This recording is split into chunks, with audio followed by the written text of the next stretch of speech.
Hello and welcome back, my name is the Twin Leaf Matt and you were watching the Twin Leaf 2. I've been playing Pokemon all my life, I'm a certified Gen 1er and have decided to become a Poketuber with my best friend Twin Leaf Max because of that. Today we are going to be doing the third video in Generation 1 of our series called Which Eeveeloution is Best. How we will determine this is by playing each Eeveeloution available to us in each game set. I will be judging the evolutions on time to defeat its original game, my personal rating of how easy it was, as well as the level it finished the game at relative to the other evolutions and the champion's highest level Pokemon.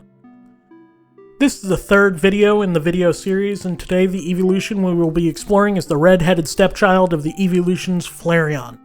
Unlike the other Gen 1 evolutions, I have literally never run a Flareon. Because it's Flareon. I don't know, there are many cooler fire Pokemon in Gen 1, and while it is a fire Pokemon that you can get in early mid-game in Gen 1, the issue is the attack stat is higher than its special, making it seem really dumb for a fire type. During Gen 4 though, when the physical special schism happened, that's when it started to get useful. And it's slower than Jolteon, which makes it seem, I don't know, not great. However, looking it up, all evolutions have 110 special base stat, and it's the same speed as Vaporeon, and, with 135 attack stat, maybe this will be okay. Spoiler alerts for the other videos in the series ahead. If you'd like to check out those other videos first, you can find a link to both runs in the description. Vaporeon ended with an in-game time of 6 hours and 17 minutes at level 61 with 4 resets. Jolteon ended with an in-game time of 9 hours and 47 minutes at level 65 with more than 10. Just like the Vaporeon and Jolteon runs, I will use no items in battle, and only catch and use other Pokemon that I need for HMs or TMs. Will Flareon even beat Jolteon? Let me know in the comments what you think. I started out by reminding Professor Oak my name, Twin Matt, along with the name of my rival, Twin Max. I went to Professor Oak's lab where Flareon was waiting for me in the Charmander slot. I wanted to make the run as difficult as possible, so I put Flareon in the slot that would make Max pick the Squirtle. Flareon starts out with the same 3 basic moves, Tackle, Sand Attack, and Quick Attack, and for its stab move, Ember. I took out Squirtle with a few Quick Attacks. Now Ember, while the same as Thunder Shock and Water Gun, base 40 power, 100% accuracy, it's going to be with us most of the game, unlike Jolteon or Vaporeon. Flareon doesn't get a great stab TM, Jolteon gets Thunderbolt after the 3rd gym, Vaporeon gets Surf after the 4th, 95 base power and 90 base power both respectively, having 100% accuracy. Vaporeon also gets Ice Beam before the 4th gym, 95-100 and the chance to freeze, or Bubble Beam, a 60 power 100% accuracy stab move after Misty. Flareon doesn't get a stab move until Blame, which would be 120 base power, 85% accuracy Fire Blast. It doesn't get Flamethrower until level 54, and personally I much prefer the accurate moves than the power moves in a solo run. I'd rather hit things when I mean to. Well, okay, it is what it is. I know a TM that'll help me eventually, but let's focus on our first hurdle, Brock. We know Brock is the Rock Gym leader and has 2 Rock Ground type Pokemon that resist fire, but we also know at this point from our first 2 runs that Brock has no Rock or Ground moves.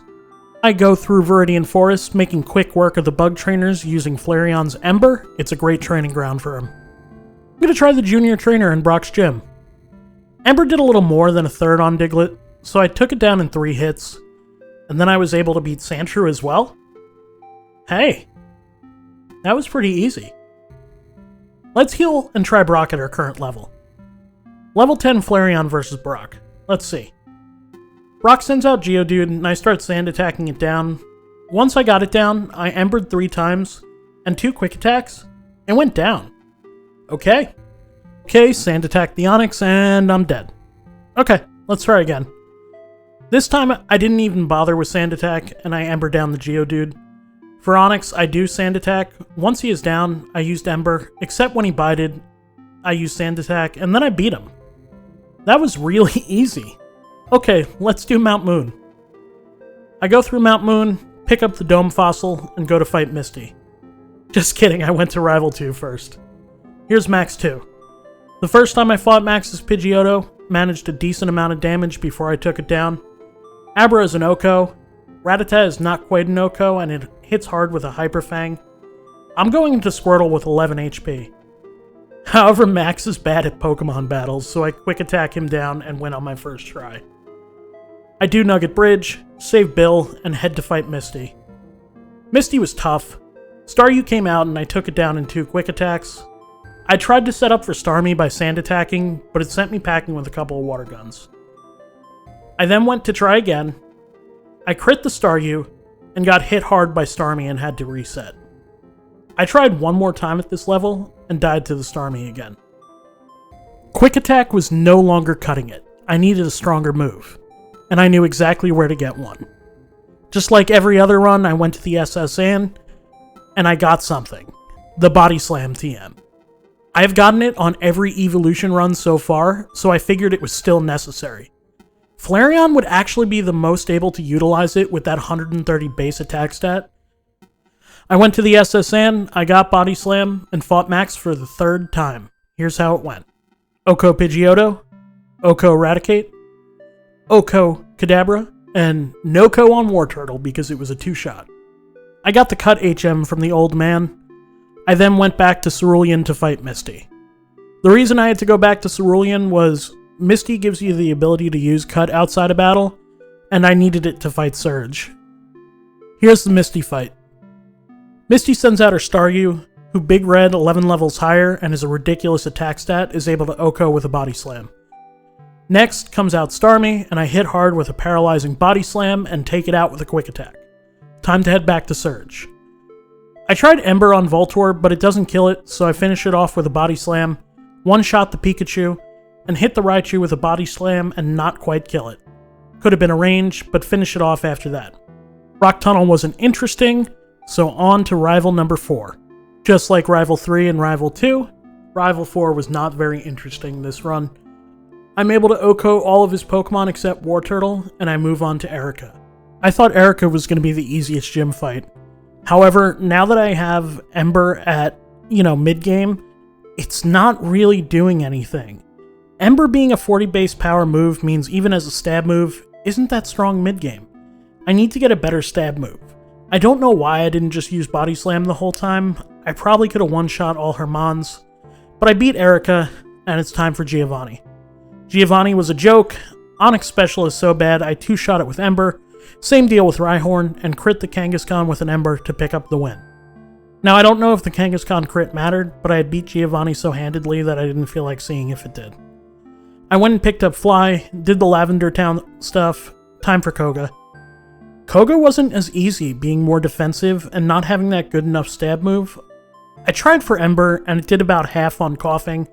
I then Embered Coughing, but took a smokescreen in the process, which could have been a problem for Muck, who likes to troll raising his own evasiveness with a Minimize. Luckily enough, I got the crit Body Slam para against Muck and took him out, and then on to the second Coughing and Wheezing. Coughing was a 2-shot, out came Wheezing. I hit Wheezing with a crit Body Slam and an Ember before it blew up. I came 8 HP away from losing to Koga.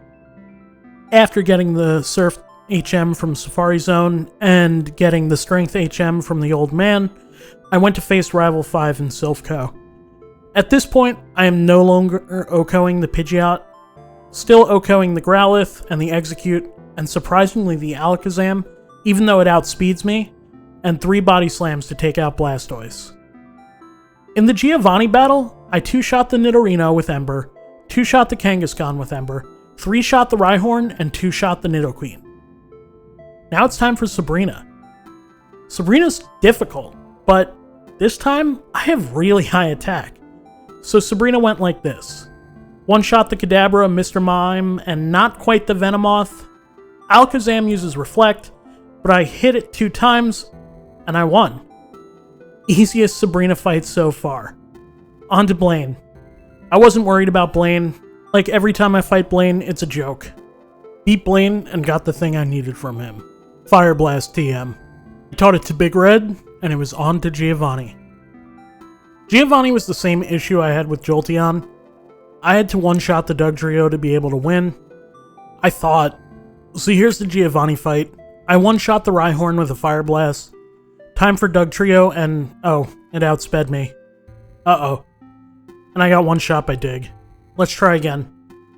This time I healed beforehand. one-shot the Rhyhorn, quick attack the Dugtrio, take a dig, and finish it off with a Body Slam. I don't quite finish the Nidoqueen off with a Fire Blast, so I Body Slam it, a couple of Body Slams on the Nidoking, and onto Rhydon. I knew Rhydon couldn't hurt me, being smart AI, it's going to go for Fissure every time because it's super effective, so I just Body Slammed it down until I killed it. This is where Flareon was starting to show some issues that it didn't mid-game. Body Slam is no longer OHKOing Pokemon, and I do not have enough accuracy or PP on Fire Blast for what I need. But at level 54 I learned Flamethrower, which I knew I would need for the Elite Four, but first I had Max 6. I one-shot the Pidgeot, one-shot the Rhyhorn, one-shot the Growlithe, one-shot the Execute, and went down to a Hydro Pump from Blastoise. I needed a reset, and oops, I forgot to save after Giovanni. Time to fight him again. I beat him, and I saved. However, I also think that since I don't have any moves where I can use the Badge Boost glitch like I did for Vaporeon or Jolteon, and I'm headed into the Elite Four, I decided to go for something that I haven't needed to use yet. First, let me explain the Badge Boost glitch, since I didn't do it the first 2 runs. Every other gym leader gives you a boost to one different stat: attack, special, speed, or defense. The Badge Boost glitch is a glitch that allows me to, every time I use a stat-altering move, or one is used against me, receive the bonuses from the earned badges again, and it stacks. So if I use Agility, not only will my speed double, but I'll receive a small bonus to each of my other stats as well. On Flareon, I have no stat-boosting moves, but Pokemon in the Elite Four do. And so does rival number 6. I need the TM for Mimic. According to Bulbapedia, Mimic allows the users to select one of the target's moves to copy, as well as the move's maximum PP. The user will retain the copied attack in Mimic's place until it faints or is switched out, or the battle ends. Mimic can't copy Struggle because it's not normally a selectable move, but it can copy my fight against Max 6, Pidgeot's Agility, and one specific Pokemon in the Elite Four that I know I will need to boost. So, I go get a Mimic from a copycat's house in Saffron, and it's time for Max 6. Here's how it goes now. First turn against the Pidgeot, I Mimic Agility, and use it 3 times. I 2-shot the Pidgeot, 1-shot the Growlithe, Rhyhorn, and Execute, and almost 1-shot the Alakazam. This time I tank a Hydro Pump from Blastoise, and take the Blastoise out in 3. Before I get to the Elite Four, I grow to level 54, I teach Flamethrower to Big Red, and I go to take on Lorelei. Remember when I said Mimic would be very important for the Elite Four? It will be especially for the Lorelei fight.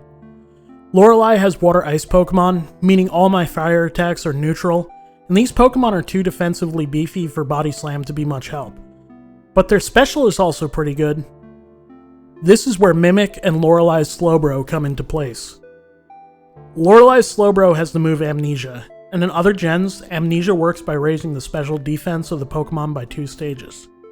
However, in Gen 1, special defense is combined with special attack. When I raise my special by 2 stages, I raise both special attack and special defense 2 stages. This is essential against what is an Elite Four member with water moves against my Flareon. It's being able to Calm Mind twice in 1 turn, or using Nasty Plot and Amnesia at the same time. It's totally OP. I just had to get through the first 2 Pokemon. Here's Big Red's first fight with Lorelei. Dewgong comes out first. 2 Body Slams take it out. I use a Flamethrower on the Cloyster twice. Cloyster's defense is much higher than its special, and while it does say not very effective, Flamethrower is neutral. However, with Cloyster's defense and the stab boost to a 95 power 100% accurate stab move, it is the clear choice. I then get to Slowbro. Slowbro Water Guns, which does decent damage, it's not what I want to see. I want to see Withdraw, and Lorelei, having Smart AI, has a 50-50 chance of using Withdraw. Withdraw is a water move, and, you know, the AI thinks, oh, water move? Super effective against fire? Awesome. However, since water is a non-damaging move, it's what I want to see. Now I set up 3 Amnesias, and look how good Flamethrower does after 6 special boosts. I'm able to take out all 3 Pokemon immediately, and it does have to be 3 since I've tried this multiple times. Oh, it's a joke.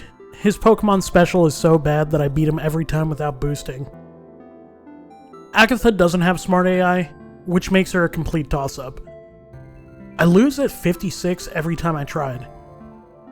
So, eventually, I tried doing it 64 by leveling up with my 8 rare candies, and still kept losing. I tried this fight 20 plus times. The real issue was Agatha outsped me. Flareon is slow, and without me getting super lucky, I wasn't beating her at this level, and I would have to grind, unless I used TM32. TM32 contains Double Team, which seems to be my only good option. Here's my fight at level 64 against Agatha learning Double Team and Hypnosis from Mimic. Gengar misses his first attack and I Double Team. Agatha switches out and I 2-shot Golbat. I then 2-shot Gengar and out comes Haunter. I Oko crit Haunter and she sends out Arbok. Arbok is an Oko and time for Gengar 2. I'm faster now because of the badge boost glitch and I hit it with Flamethrower. It hits me back with a Nightshade and then takes it down with a second Flamethrower. It's time for my first fight against Lance. Gyarados I'm scared of. I take it out with 2 Body Slams while it misses a Hydro Pump. Dragonair comes out and I set up a Double Team and boost by mimicking the agility. I finish setting up the Double Team and I Oko both Dragonairs with a Body Slam. I then Oko Flamethrower the Aerodactyl. It's time for the other Pokemon I was scared of in this fight, Dragonite. However, I think technically Double Team is a badge boost as well, so 9 badge boosts on Big Red's ridiculous attack stat let me take it down with a single Body Slam. Max 7. Double Team on the Pidgeot 6 times and hit it with an Oko Flamethrower. Oko the Alakazam, 2-shot the Rhyhorn, 3-shot the Arcanine, crit the Executor with a crit Flamethrower, and then on to Blastoise. Blastoise misses a Hydro Pump and it gets taken out with a 3rd Body Slam. Big Red is the champion. I have to say, even though this is the fastest time, Flareon had the most resets, the highest level, and the cheesiest moves to beat the Elite Four. I took heavy advantage of the Gen 1 aspects of this run, and I don't think that we could have won at this level without it. I think Vaporeon definitely had its moveset and its time, and with its level, was the best Pokemon in Gen 1. Since Vaporeon was first, I think I took the most amount of time getting back into Gen 1 games because of that. I think if I were to do Gen 1 again, Jolteon and Vaporeon would have much better times. I think the Jolteon run was a mistake on my part. Maybe I sped through too much dialogue, but who knows. I want to do the 3 originals and Espeon and Umbreon in Gen 2 next. Let me know in the comments below who the best evolution in Gen 2 will be. If you like this, let me know by liking the video, sharing it, subscribing, and commenting below. I'm the Twin Leaf Matt. Thanks for watching and make sure you subscribe to the Twin Leaf too. I'll see you next time.